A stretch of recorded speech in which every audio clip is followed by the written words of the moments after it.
World में बहुत सारे रिलीजन हैं। कहीं रिलीजनों में लिखा गया है कि पुनर्जन्म होगा, कोई लोग फिर से जन्म लेंगे, जानवरों की तरह जन्म लेंगे, पंछी की तरह जन्म लेंगे, मनुष्य की तरह जन्म लेंगे, पुनर्जन्म लेके ही आएंगे। लेकिन यीशु जब आया, यीशु ने क्या बोला? तुम्हें पुनर्जन्म बाद में नहीं लेना है, तुम्हें पुनर्जन्म इस जन्म में ही लेना है। यूहन्ना 3 में यीशु बोला, unless you are not born again you cannot see the kingdom of God। बाकी बात छोड़ो, कोई जानता नहीं कि मरने के बाद में क्या होगा, तो सबके अपने अपने थियरी देते हैं। लेकिन यीशु ने क्या बोला? मरने का छोड़ो, तुम्हें अभी पुनर्जन्म लेना है। जब तक तुम अभी पुनर्जन्म नहीं लेंगे, तुम उस परमेश्वर के राज्य में प्रवेश ही नहीं पाएंगे। तो वो मनुष्य ने उसे कहा, यीशु से कहा, याजक का हो जाता, उसे सब कुछ पता था पवित्र शास्त्र के बारे में। वो बोला, ये कैसा शक्य है कोई बड़ा मनुष्य फिर से अपने माँ के पेट में जाए? तो ये असंभव चीज है। लेकिन यीशु ने कहा, उस परमेश्वर को कोई भी चीज असंभव नहीं है। कुछ भी चीज उस परमेश्वर को असंभव नहीं है।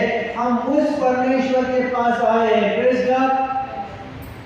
कुछ भी असंभव नहीं है उस परमेश्वर के पास।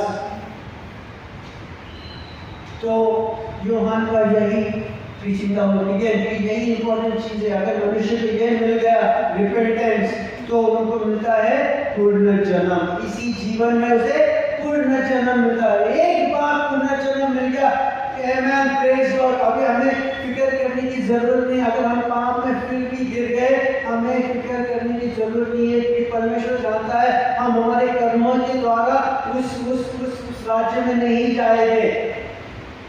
हम क्यों जाएंगे उसके राज्य में? यीशु ने क्या किया है उस वधस्तंभ के ऊपर, सिर्फ उसकी वजह से ही हम उस राज्य में जाएंगे। क्योंकि अगर हमारे पास ही गलती होती है, हमें परमेश्वर को छोड़ना नहीं है, दोष देने शैतान आता है। दोष हमारे पास से नहीं आता है, शैतान आके दोष देता है। अरे तुमने ये किया है, तुमने बुरा काम किया है, तुमने झूठ बोला है, बेईमान किया है, चोरी किया है, लोगों के बारे में अभी मत जाओ परमेश्वर के पास। परमेश्वर ये पवित्र परमेश्वर है। ये हमारे विचार नहीं है, ये शैतान का विचार है जो नहीं चाहता है कि हम परमेश्वर के पास आए। लेकिन यदि हमारा पूर्ण जन्म किसी में मिल गया तो हमें फिक्र करने की जरूरत नहीं है। कई बार बहुत ख्रिस्ती लोग इसमें रहते हैं कि मुझे तो वो राज्य मिलने वाला है कि नहीं मिलने वाला, मिलने वाला है कि नहीं मिलने वाला, मेरे पास से पाप हो रहा है नहीं हो रहा है, पाप हो रहा है नहीं हो रहा है, कभी होता है नहीं। पाप किससे नहीं होता है? सबके पास से पाप होता है। पवित्र